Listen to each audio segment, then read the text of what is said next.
لیکن تم جانتے ہو اس ہوٹل کا اصل مالک کون تھا؟ جہان نے جواباً سوال نہیں کیا۔ وہ بنا پلک جھپکے اسے دیکھ رہا تھا۔ اس کا چھوٹا بھائی عبد الرحمان کا ایک چھوٹا بھائی تھا جو اچانک 1.5 2 سال قبل منظر عام سے گھر۔ اگر آج وہ ادھر ہوتا تو عبد الرحمان پاشا اتنا ناقابل شکست اور مضبوط نہ بنا بیٹھا ہوتا۔ میں وجہ تلاش کر رہی ہوں جس کے باعث اس کا بھائی یوں روپوش ہوا ہے۔ تم یہ سب جان کر کیا کرو گی؟ وہ بہت الجھن سے اسے دیکھ رہا تھا۔ میں یہ سٹوری حالے کو دوں گی اور وہ اپنی صحافی دوست کو۔ یوں معصوم سی یہ کہانی اخبار میں چھپے گی، اور اگر یہ چیز ایک دفعہ میڈیا کے ہاتھ لگ جائے تو پریشر کے باعث عبد الرحمان اپنے بھائی کو ڈھونڈ نکالے گا یا میڈیا۔ وہ بہت جوش سے بولتی جا رہی تھی۔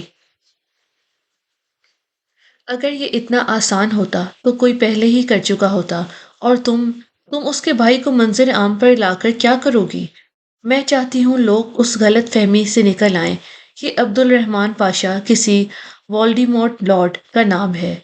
تم یقین کرو جہان، میں نے جتنی اس معاملے میں تحقیق کی ہے، اتنی ہی مجھے اندازہ ہوا ہے کہ پاشا کچھ بھی نہیں ہے۔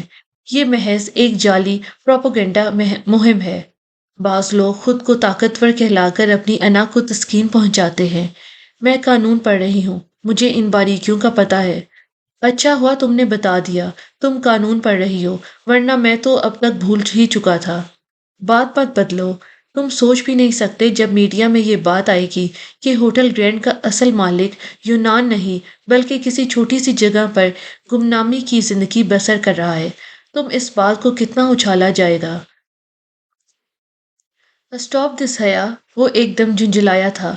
تم کیا ضرورت ہے تمہیں پرائے مسئلے پہ پڑنے کی؟ ضروری تو نہیں ہے کہ پاشا نے اپنے بھائی کو نکالا ہو سکتا ہے وہ خود گیا ہو سکتا ہے ان دونوں کے درمیان کوئی سیٹلمنٹ ہو۔ ہزار ممکنات ہو سکتی ہیں، اور ہو سکتا ہے اس نے خود اپنے بھائی کو واپس آنے سے روک رکھا ہو۔ اگر اخبارات اس خبر کو اچھالیں گے تو عبد الرحمان پاشا کی اس خود ساختہ شہرت کے غبارے سے ساری ہوا نکل جائے گی۔ وہ بہت مزے سے بولی تھی، مگر جہان کے تاثرات دیکھ کر اچنبھا ہوا۔ وہ بہت مضطرب اور کوفت زدہ سا لگ رہا تھا۔ عبد الرحمان پاشا کو کوئی فرق نہیں پڑے گا۔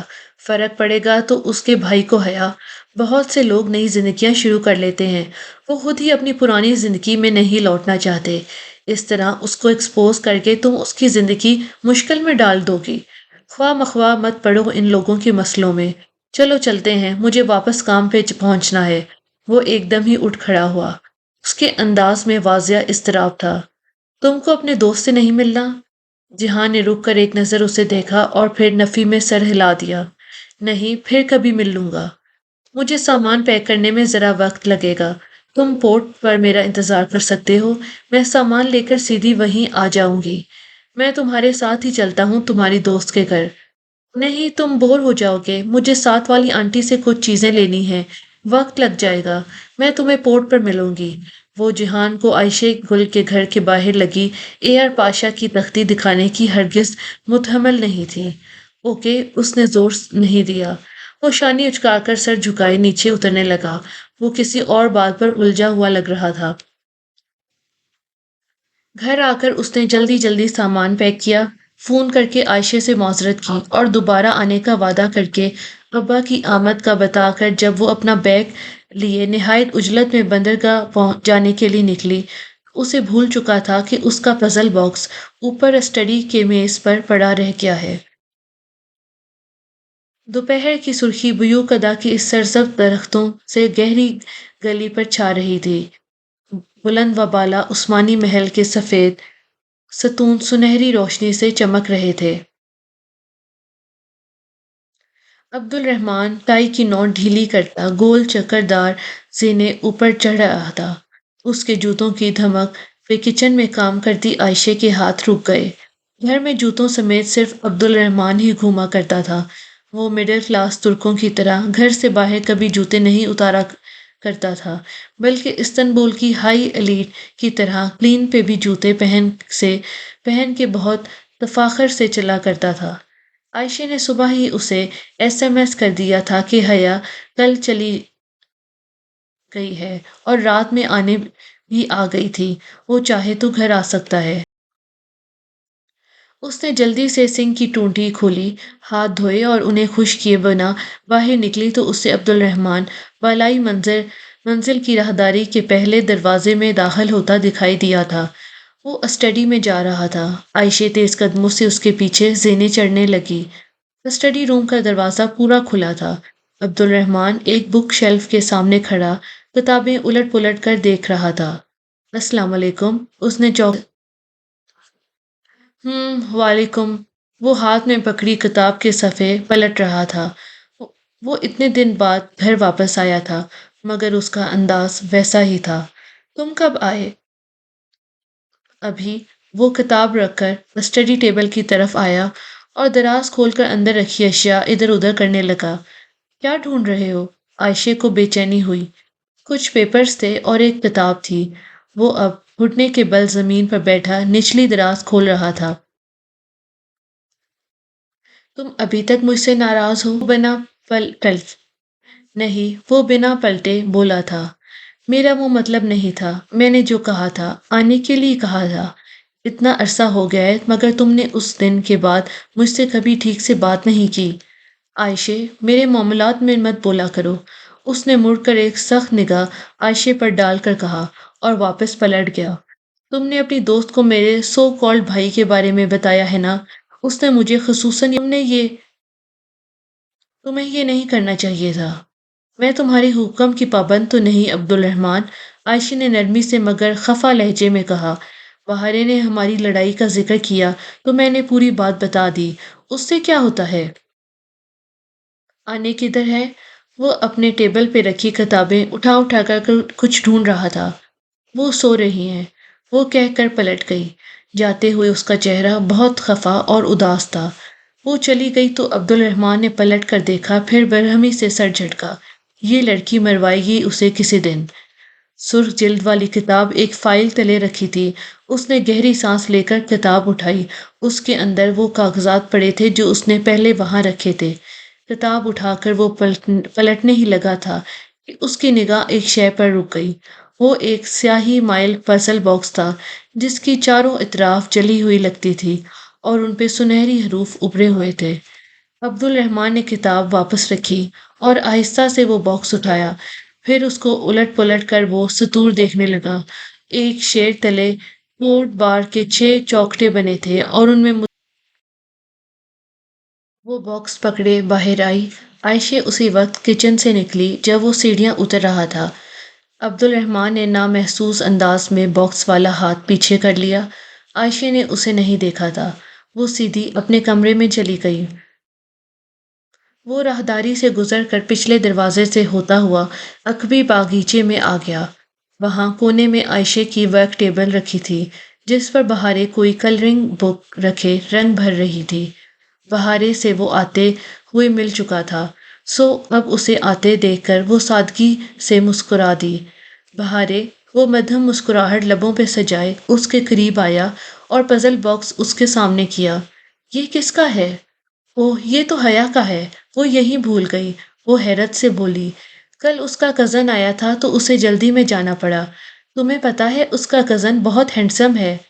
یہ حیا کا ہے؟ عبد الرحمن نے اس کی آنکھوں میں دیکھتے ہوئے دہرایا۔ ہاں، یہ اسے کسی نے دیا تھا۔ کس نے؟ وہ بنا پلک جھپکے بہارے کی آنکھوں میں دیکھ رہا تھا۔ یہ تو مجھے نہیں پتا۔ بہارے نے شانے اچکا دیے۔ کیا یہ عائشہ نے بنایا ہے؟ ہاں، مگر تم اس سے پوچھنا نہیں۔ اس کے خریدار نے تمہیں بتانے سے منع کیا تھا۔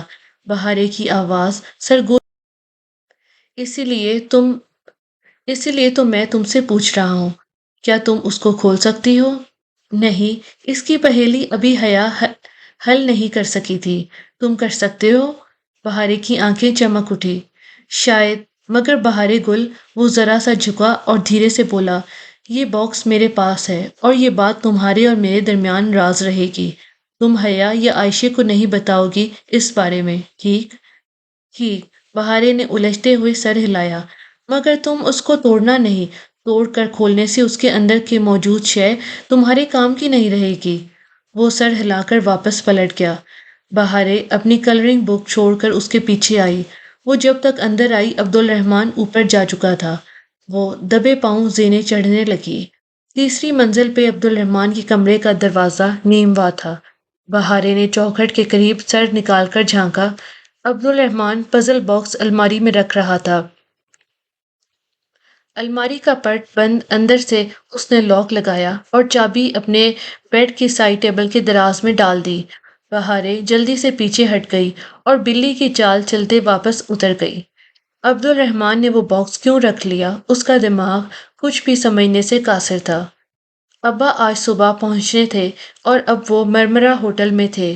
مرمرا ہوٹل ٹاکسے میں واقع تھا۔ حیا اور ڈی جے نے غریب عوام کی طرح وہ شاندار ہوٹل باہر سے ہی دیکھا تھا۔ اگر ڈی جے ہوتی تو وہ دونوں اس بات کو بہت انجوائے کرتی کہ ابا اب اسی ہوٹل میں رہ رہے ہیں۔ اس کا ڈوم ڈی جے کے بغیر بہت ادھورا سا تھا۔ ڈی جے ابھی تک وہیں تھی، وہ تو جیسے کہیں گئی ہی نہیں تھی۔ حالے نے کل ڈوم بدل لیا تھا، اب وہ ڈی جے کے بنک پر منتقل ہو گئی تھی۔ البتہ ان دونوں نے اس بنک سے ملحقہ میز پہ ڈی جے کی ٹوٹی ہوئی اینک ٹیپ سے جوڑ کر رکھ دی تھی۔ رات انجم باجی اور حالے اسی کے پاس رک گئی تھی۔ وہ تینوں گھنٹوں ڈی جے کی باتیں کرتی رہی تھی۔ جب ہم پہلی بار آپ سے ملے تھے تو اسے آپ کے انڈین ہونے پر بہت اعتراض تھا۔ اسے پاکستان T20 فائنل میں آخری بال پر مصباح کے آؤٹ ہونے کا بہت دکھ تھا۔ اس نے اس کے بعد کرکٹ دیکھنی ہی چھوڑ دی تھی۔ بعض دکھ اصل واقعات سے بڑے ہوتے ہیں، جیسے ڈی جے کی محبت سے ڈی جے کا دکھ بڑھ گیا ہے۔ اور استقلال اسٹریٹ میں جب اس کے اور حالے کے پاس بہت سے واقعات تھے، وہ یادوں سے نکل کر جب سوئی تو صبح دیر سے اٹھی۔ آج چھٹی تھی اور اب اسے ابا سے ملنے جانا تھا، سو اب وہ اسی لیے تیار ہو رہی تھی۔ جو گہرا سبز فراک اس نے پہنا تھا یہ وہی تھا جو وہ ڈی جے کے ساتھ آخری دفعہ پھوپھو کے گھر پہن کر گئی تھی۔ بالکل پاکستان جھنڈا لگ رہی ہو۔ کچھ یاد کر کے وہ اداسی سے مسکرائی اور پرفیوم اٹھایا۔ ابھی اس نے اسپرے نوزل پر ہاتھ رکھا ہی تھا کہ بہارے کہیں آس پاس سے چیخی تھی، یہ کیا کر رہی ہو؟ اچھی لڑکیاں اتنا تیز پرفیوم لگا کر باہر نہیں جاتی۔ وہ ایک دم رک گئی۔ اف، عائشہ گل اور اس کی اچھی لڑکی، اسے ان باتوں کو اپنے ذہن پہ حاوی نہیں کرنا چاہیے۔ اس نے دوبارہ نوزل دبانا چاہا مگر پتہ نہیں کیوں اس نے پرفیوم واپس رکھ دیا۔ اپنے بازو کے اوپری حصے پہ داغے گئے الفاظ پہ وہ پہلے ہی اسکن کلر کا بینڈیج لگا چکی تھی۔ فراک کی شفون کی آستینوں سے بازو جھلکتے تھے، کلر بینڈیج نے ان کو ڈھانپ لیا تھا۔ اس نے سبز دوپٹہ ٹھیک سے شانوں پہ پھیلایا اور کھلے بالوں کو کندھے کے ایک طرف ڈالتی باہر نکل آئی۔ اچھی لڑکیاں بال کھول کر باہر نہیں نکلتی۔ وہ اپنے ذہن میں گونجتی آوازوں کو نظر انداز کرتی سیڑھیاں اتر رہی تھی۔ اچھی لڑکیاں اللہ تعالیٰ کی بات مانتی ہیں۔ وہ سر جھٹکتی آخری زینہ پھلانگ آئی۔ اچھی لڑکیاں، اچھی لڑکیاں۔ اس نے سر اٹھا کر آسمان کو دیکھا، اندھیرے پہ اندھیرا، لہر پہ لہر۔ صبح کے وقت بھی اسے ہر طرف اندھیرا لگنے لگا تھا، اس کی روشنی کہاں تھی؟ وہ بے دلی سے چھوٹے چھوٹے قدم اٹھاتی انجم باجی کے اپارٹمنٹ کی طرف آ گئی۔ انجم باجی اپنا چارجر اس کے کمرے میں بھول گئی تھی۔ ان کا چارجر لوٹا کر اسی میرے بال کی فرینچ بریڈ بنا دیں۔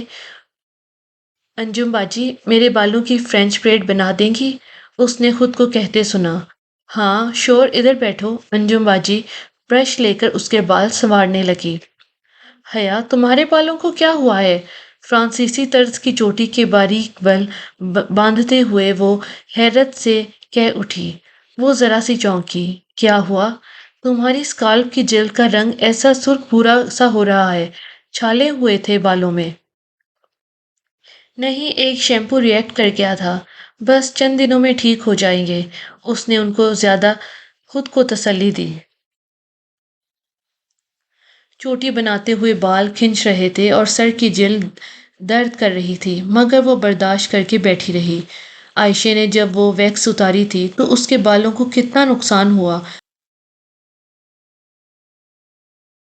اسے نہیں معلوم تھا کہ کبھی وہ اس سارے واقعے کی تفصیل دوبارہ سے سنے گی۔ اس نے انجم باجی کے اپارٹمنٹ سے نکلنے سے قبل خود کو آئینے میں نہیں دیکھا۔ اسے پتا تھا وہ فرینچ پریڈ میں بہت اچھی نہیں لگ رہی ہوگی۔ حسین اور مومن گورسل شٹل سے اتر رہے تھے جب وہ اسٹاپ پہ پہنچی۔ معتصم سے کہنا مجھے اس کو کچھ دکھانا ہے، وہ نرم مسکراہٹ کے ساتھ حسین سے کہہ کر بس میں چڑھ گئی۔ وہ واپس آ جائے مگر معتصم کے ساتھ مل کر پزل باکس کی پہیلی حل کرنے کی کوشش کرے گی۔ مرمرا ہوٹل ٹاکسم ڈسٹرکٹ میں واقع تھا۔ شیشوں سے ڈھکی بلند و بالا عمارت گویا کوئی اونچا سا ٹاور ہو، اندر سے بھی وہی چمکتا آنکھوں کو خیرہ کرتا منظر۔ وہ پتلی ہیل سے پر اعتماد انداز میں چلتی لابی میں آئی تھی۔ ابا نے بتایا تھا کہ وہ لابی میں ہی ہوں گے اور وہ اسے دور سے ہی نظر آ گئے تھے۔ ان کا اس کی طرف نیم رخ تھا، وہ کھڑے کسی سے محو گفتگو تھے۔ وہ ان کی طرف بڑھنے ہی لگی تھی کہ نگاہ ابا کے ساتھ کھڑے دونوں افراد پر پڑی۔ ایک دم سے اس کے پاؤں برف کی سل بن گئے۔ ابا کے ساتھ کوئی اور نہیں، ان کے کاروباری شراکت دار لغاری انکل اور ولید لغاری تھے۔ گویا کرنٹ کھا کر حیا مڑی اور تیزی سے ایک دوسری راہداری میں آگے بڑھتی چلی گئی۔ صد شکر کہ ان میں سے کسی کی نظر ابھی اس پر نہیں پڑی تھی۔ یہ قابل نفرت شخص کہاں سے آ گیا؟ وہ اس کا سامنا کیسے کرے؟ وہ کیا کرے؟ اسے کچھ بھی سمجھ نہیں آ رہا تھا۔ بس وہ بنا دیکھے لیڈیز ریسٹ روم کی طرف آ گئی۔ وہاں آئینے سے ڈھکی دیوار کے آگے قطار میں بیسن لگے تھے۔ ایک طرف باتھ روم سے ایک ترک لڑکی ایک بیسن کے ساتھ سامنے کھڑی آئینے میں دیکھتے لپسٹک درست کر رہی تھی۔ حیا اس سے فاصلے پہ آئینے کے آگے کھڑی ہو گئی۔ اپنے عکس کو دیکھتے ہوئے اس نے بے اختیار گردن پر ہاتھ رکھا۔ جب ولید نے اس کا دوپٹہ کھینچا تھا تو اس کی گردن پر رگڑ آئی تھی۔ ڈالی کا کھردرا ہاتھ، اس کا فرائنگ پین، مگر یہاں تو کوئی ڈالی نہیں تھا جو اس کے لیے آ جاتا۔ وہ اکیلی تھی، کس سے مدد مانگے؟ اس سے جو کسی مشکل میں اس کے ساتھ نہیں ہوتا تھا۔ مگر شاید اب کی بار۔ اس نے جلدی سے موبائل پر جہان کا نمبر ملایا۔ طویل گھنٹیاں جا رہی تھی۔ اٹھا بھی چکو، وہ فون کان سے لگائے کوفت زدہ سی کھڑی تھی۔ آئینے میں جھلکتے اس کے چہرے پہ اب تک زخموں کے نشان مندمل ہو چکے تھے۔ 5ویں گھنٹی پر جہان کی خمار آلود آواز گونجی۔ آپ کا مطلوبہ نمبر اس وقت سو رہا ہے، براہ مہربانی کافی دیر بعد رابطہ کریں، شکریہ۔ جہان اٹھو اور میری بات سنو۔ وہ جھلا سی گئی تھی۔ میں بہت تھکا ہوا ہوں، مجھے سونے دو۔ میں نے ریسٹورنٹ جہنم میں گیا تمہارا ریسٹورنٹ، تم ابھی تک اسی وقت مرمرا ہوٹل پہنچو۔ ابا آئے ہوئے ہیں اور ساتھ ان کے دوست وغیرہ بھی ہیں، مجھے اکیلے ان سے ملنا اچھا نہیں لگ رہا۔ اس کی آواز میں بے بسی در آئی تھی۔ ساتھ کھڑی لڑکی اب بالوں کو اونچے جوڑے میں باندھ رہی تھی۔ میں نہیں آ رہا، مجھے آرام کرنے دو۔ ٹھیک ہے، جہنم میں جاؤ تم اور تمہارا ریسٹورنٹ۔ وہ جن لوگوں نے تمہارے ریسٹورنٹ میں بہت اچھا کیا تھا، تم ہو ہی اس قابل۔ اس نے زور سے بٹن دبا کر کال کاٹی۔ ترک لڑکی اب بیسن کی سلیب پر رکھا اسکارف اٹھا کر چہرے کے گرد لپیٹ رہی تھی۔ حیا چند لمحے بے خیالی میں اسے تکتی رہی، پھر کسی میکانیکی عمل کے تحت اس نے شانوں پہ پھیلا دوپٹہ اتارا اور سر پر رکھ کر چہرے کے اور چاروں اطراف سفید موٹی سبز دوپٹہ کرنکل جارجٹ کا تھا اور چاروں اطراف سفید موتی پائپنگ ہوئی تھی۔ پاکستان کا جھنڈا کندھے، آستین اور کلائیوں تک دوپٹے میں چھپ گئی تھی۔ مگر کیا وہ اچھی بھی لگ رہی تھی؟ شاید نہیں، لیکن کس کو؟ کسی نے اس سے پوچھا اور ایک دم سے اس کا دل پرسکون ہو گیا۔ اس وقت وہ لوگوں کو اچھی لگنا بھی نہیں چاہتی تھی، کرنے کے لیے نہیں کر رہی تھی۔ وہ تو شاید صرف اپنا دفاع کر رہی تھی۔ نیکی، اللہ کا خوف اس سے اب نہیں ہوتا تھا۔ ابا ان کے عقب میں جا کر اس نے ان کو پکارا تو وہ تینوں ایک ساتھ پلٹے۔ اوہ مائی چائلڈ! ابا خوشی سے آگے بڑھے۔ وہ ایک رسمی مسکراہٹ لبوں پہ سجائے ابا سے ملی اور لغاری انکل کو فاصلے سے سلام کیا۔ بیٹا، یہ لغاری ہیں میرے دوست اور یہ ان کے صاحبزادے ہیں، ولید۔ مجھے تو آپ جانتی ہوں گی، ہم پہلے مل چکے ہیں۔ ولید ایک محفوظ مسکراہٹ کے ساتھ اسے دیکھتے ہوئے بولا تھا۔ مجھے یاد نہیں، میں ہر کسی کو یاد نہیں رکھتی، وہ ذرا رکھائی سے کہہ کر کا رد عمل آنے سے قبل ہی بولی۔ آپ کو کدھر جانا ہے؟ آپ کو کدھر لے کر جاؤں ابا؟ استنبول کی سیر آپ کہاں سے شروع کرنا چاہیں گے؟ میرا خیال ہے انکل استقلال اسٹریٹ چلتے ہیں، اس کی رونق کے بارے میں بہت سنا ہے۔ ولید کی مسکراہٹ ذرا سمٹی تو تھی مگر وہ ابھی بھی مایوس نہیں ہوا تھا۔ استقلال اسٹریٹ کی رونق سے اس کا اشارہ اس جگہ کے بارز اور نائٹ کلبز کی طرف ہی تھا۔ جہاں تم کہو، تم زیادہ جانتی ہوگی استنبول کو، ابا مسکرا کر بولے تھے۔ میرا خیال ہے ابا ہم بلیو ماسک نیلی مسجد چلتے ہیں، میں جہان کو بھی بتا دوں۔ وہ سارا پروگرام بنا کر موبائل پہ جہان کو میسج کرنے لگی۔ جان بوجھ کر بھی جہان کا نام لینے کے باوجود بھی ان باپ بیٹے نے نہیں پوچھا کہ کون جہان، اس سے مزید کوفت ہوئی۔ اسی کوفت زدہ انداز میں اس نے میسج لکھا، ہم بلیو ماسک آیا صوفیہ اور ٹاپ کپی جا رہے ہیں۔ یہ بات اسٹیمپ پیپر لکھ کر یہ بات اسٹیمپ پیپر پر لکھ دو۔ فوراً جواب آیا، فائن، اب میں تم سے واقعی کبھی بات نہیں کروں گی۔ تو کیا ٹیکسٹ کرو گی؟ ساتھ ہی ایک معصوم سا مسکراتا چہرہ بھی تھا۔ اس نے جواب نہیں دیا، اگر وہ سامنے ہوتا تو وہ اس کی گردن دبوچ لیتی۔ آیا صوفیہ اور ٹاپ کپی پیلس ساتھ ساتھ ہی واقع تھے اور ان کے سامنے سڑک کی دوسری جانب استنبول کی مشہور زمانہ نیلی مسجد تھی۔ پچھلی دفعہ آ کر ڈی جے اور پھر جہان کی طبیعت خراب نہ ہو جاتی تو وہ لوگ نیلی مسجد ضرور جاتے، مگر اب سب بدل چکا تھا۔ نیلی مسجد، سلطان احمد مسجد کا رنگ نیلا نہیں تھا مگر اس کی اندرونی عظمت ٹائلز نیلی تھی۔ باہر سے اس کے گنبدیوں تھے گویا چھوٹے چھوٹے پیالے الٹے رکھے ہوں۔ مسجد کے احاطے کے آگے گیٹ تھا اور اس کے بعد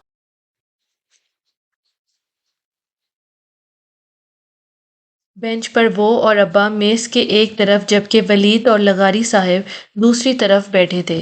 موبائل حیا نے گود میں رکھا ہوا تھا، گو کہ اب وہ جہان کی طرف سے مایوس ہو چکی تھی۔ وہاں ہر سو کبوتر پھڑ پھڑاتے ہوئے اڑ رہے تھے، ہوا سے اس کا دوپٹہ بھی پھسلنے لگتا۔ وہ بار بار اسے دو انگلیوں سے پیشانی پہ آگے کو کھینچتی۔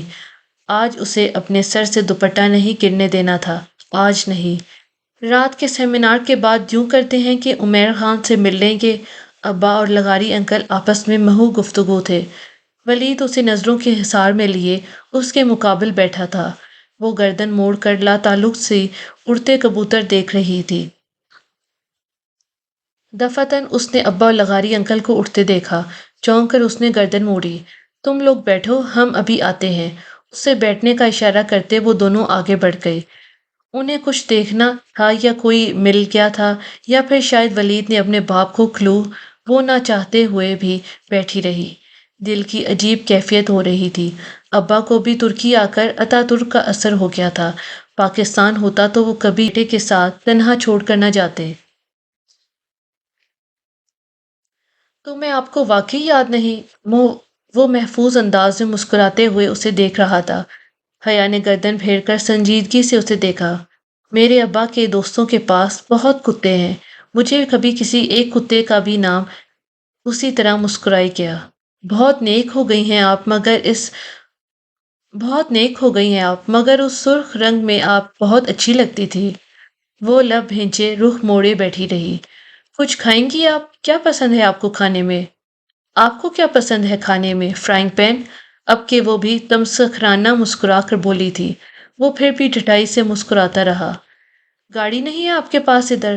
مجھے آپ کے ساتھ ڈرائیو پر جانا اچھا لگتا ہے، وہ اسے یاد دلا رہا تھا۔ ایک سنگین غلطی جس کا پردہ وہ کبھی بھی کھول سکتا تھا، لمحے بھر کو وہ اندر تک کام گئی تھی۔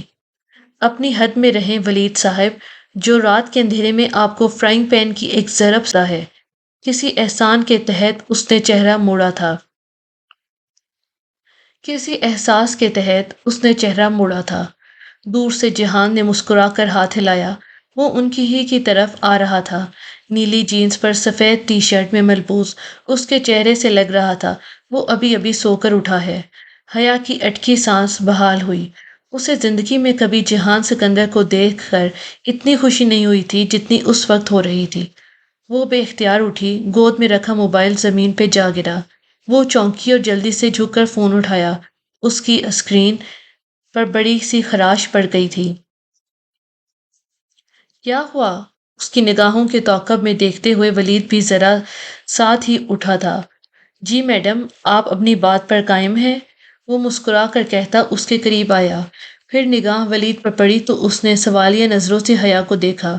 جیحان، یہ ابا کے دوست کے بیٹے ہیں۔ ابا ان کے والد کے ساتھ ابھی وہ آ گئے۔ ابا اور لغاری انکل سامنے سے چلے آ رہے تھے۔ جیحان کو دیکھ کر ابا کے چہرے پر خوشگوار حیرت ابھری۔ سوری ماموں، میں ایئرپورٹ میں نہیں آ سکا۔ ممی نے بتایا آپ نے خود منع کیا تھا۔ ابا سے مل کر وہ مدھم مسکراہٹ کے ساتھ بتا رہا تھا۔ لغاری انکل اور ولید کے ساتھ بھی وہ خوش دلی سے ملا تھا، البتہ وہ دونوں استفہامیہ نظروں سے سلیمان صاحب کو دیکھ رہے تھے۔ اٹس اوکے، ہمیں آفیشلی پک کر لیا گیا تھا، اس لیے میں نے سبین کو منع کر دیا تھا۔ جیحان نے مسکرا کر سر کو ہوں، سلیمان ماموں کا بھانجا اور داماد، حیا کا ہسبینڈ۔ میں جیحان سکندر ہوں، سلیمان ماموں کا بھانجا اور داماد، حیا کا ہسبینڈ۔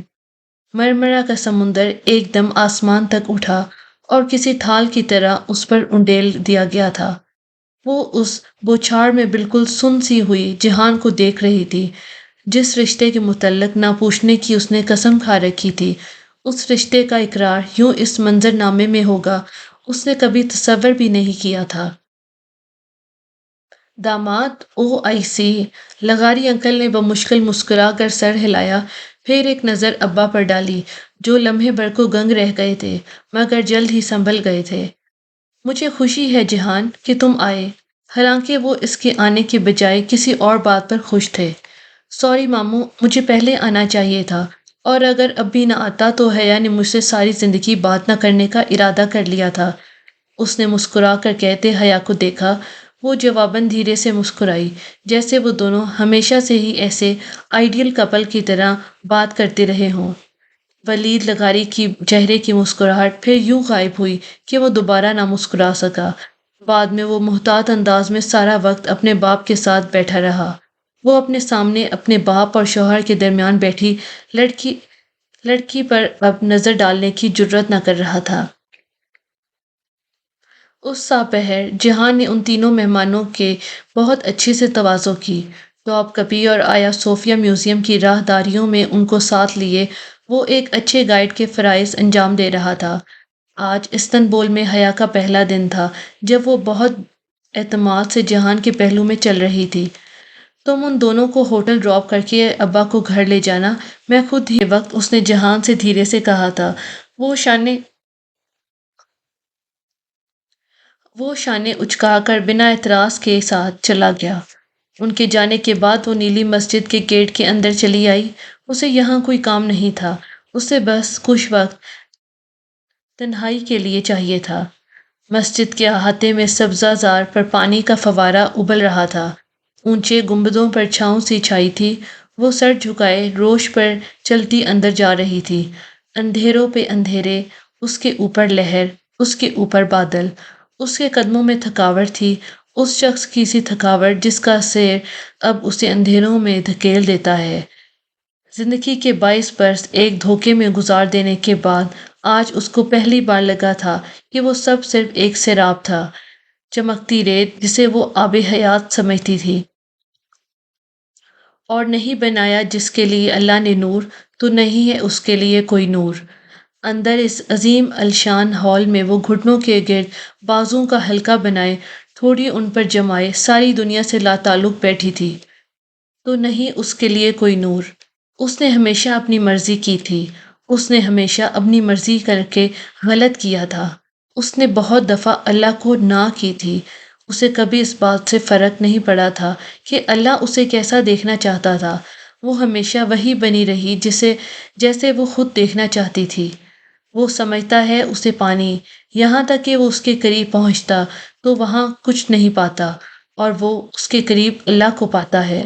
اس نے آنکھیں بند کر کے چہرہ گھٹنوں میں چھپا لیا۔ جن دنوں اس کا تازہ یونیورسٹی میں ایڈمیشن ہوا تھا، اس نے دوپٹہ بالکل گردن میں لینا شروع کر دیا تھا۔ کتنا ڈانٹتے تھے تایا فرقان اور ابا بھی شروع شروع میں کچھ کہہ دیتے، مگر جب وہ خاموشی سے ان کی بات سنی انسنی کر کے آگے نکل جاتی تو رفتہ رفتہ سب نے کہنا چھوڑ دیا، اور پھر اس سفر کی نوبت پہنچی تھی۔ اس کی ویڈیو کو مجرے کا نام دیا گیا۔ ایک بدنام زمانہ آدمی اس کے پیچھے پڑا تھا۔ سائمہ تائی اس کے بارے میں آگے پیچھے ہر جگہ نازیبا باتیں کہتی پھرتی تھی، اور ایک اغوا کار شخص نے اس کے بازو پر وہ نام داغ دیا تھا جو شرفا اپنے منہ سے نہیں نکالا کرتے تھے۔ اس نے دھیرے سے سر اٹھایا۔ اللہ نور ہے آسمانوں اور زمین کا۔ لوگ کہتے ہیں مسجدوں میں سکون ہوتا ہے، کوئی اس سے پوچھتا تو وہ کہتی مسجدوں میں نور ہوتا ہے، نور اوپر نور کے۔ اس نے آہستگی سے گردن موڑی۔ اس کے بائیں طرف ایک 13-14 سال کا ترک لڑکا بیٹھا تھا جس کے ایک بازو پر پلستر چڑھا تھا۔ وہ گمسم سی نگاہوں سے اوپر مسجد کی منکش چھت کو دیکھ رہا تھا۔ نور کیا ہوتا ہے تم جانتے ہو؟ وہ اتنی ہولے سے بولی تھی کہ اپنی آواز بھی سنائی نہ دی۔ نور وہ ہوتا ہے جو اندھیری سرنگ کے دوسرے سرے پر نظر آتا ہے، گویا کسی پہاڑ سے گرتا پگھلے سونے کا چشمہ ہو۔ وہ اسی طرح چھت کو دیکھتے ہوئے کہہ رہا تھا۔ اور کیسے ملتا ہے نور؟ جس اللہ تعالیٰ کی جتنی مانتا ہے اسے اتنا ہی نور ملتا ہے۔ کسی کا نور پہاڑ جتنا ہوتا ہے، کسی کا درخت جتنا، کسی کا شعلے جتنا، اور کسی کا پاؤں کے انگوٹھے جتنا۔ لڑکے نے سر جھکا کر اپنے پاؤں کو دیکھا۔ انگوٹھے جتنا نور؟ وہ جلتا بجھتا جلتا ہے۔ یہ ان لوگوں کو دیا جاتا ہے جو کچھ دن بہت دل لگا کر نیک اور پھر کچھ دن سب چھوڑ چھاڑ کر ڈپریشن میں گھر کر بیٹھ جاتے ہیں۔ اور انسان کیا کرے کہ اسے آسمانوں اور زمین جتنا نور مل جائے؟ وہ اللہ کو نہ کہنا چھوڑ دے۔ اسے اتنا نور ملے گا کہ اس کی ساری دنیا روشن ہو جائے گی۔ وہ ایک دفعہ پھر گردن اٹھائے مسجد کی اونچی چھت کو دیکھنے لگا تھا۔ اسے محسوس ہوا اس کا چہرہ آنسوں سے بھیگ رہا ہے۔ وہ دھیرے سے اٹھی سے بولا تھا۔ حیا لمحے بھر کو رکی۔ دل کو مارے بغیر نور نہیں ملتا۔ دل کو مارے بغیر نور نہیں ملا کرتا۔ وہ پلٹے بغیر آگے بڑھ گئی۔ دل کو مارنا پڑتا ہے، مگر ضروری تو نہیں ہے کہ ٹھوکر بھی کھائی جائے۔ انسان ٹھوکر کھائے بغیر، زخم لیے بغیر، خود کو جلائے بغیر بات کیوں نہیں مانتا؟ پہلی دفعہ میں ہاں کیوں نہیں کہتا؟ نیلی مسجد کے کبوتروں کی طرح اوپر اڑنا کیوں چاہتا ہے؟ پہلے حکم پر سر کیوں نہیں جھکاتا؟ ہم سب کو آخر منہ کے بل گرنے کا انتظار کیوں ہوتا ہے؟ اور گرنے کے بعد ہی بات کیوں سمجھ میں آتی ہے؟ اس نے ہتھیلی کی پشت سے دھیرے سے آنکھیں رگڑی اور باہر نکل آئی۔ ایک کمل کرتے ہیں